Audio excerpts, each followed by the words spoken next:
જંબુસર તાલુકાના રૂનાળ ગામમાં ચાલી રહેલી વોટરશેડ કામગીરી સામે ગંભીર ગેરરીતિ અને ભ્રષ્ટાચારના આક્ષેપો ઉઠ્યા છે।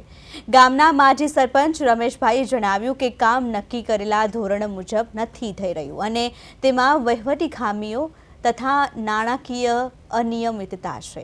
તેમણે સમગ્ર પ્રોજેક્ટની ઉચ્ચ સ્તરીય તપાસ કરી જવાબદારો સામે કડક કાર્યવાહી કરવાની માંગ કરી છે।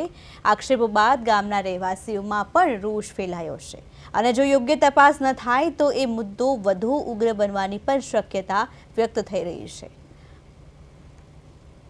આ વોટરશેડની અંદર આ ચેકડેમનું કામ ચાલે છે। આ લોકોએ પાયા બી નહીં ખોદ્યા, જુઓ તમને દેખાય છે પાયા ખોદ્યા તો માટી હોય કે ના હોય આગળ એવું બધું તમે જોઈ લો।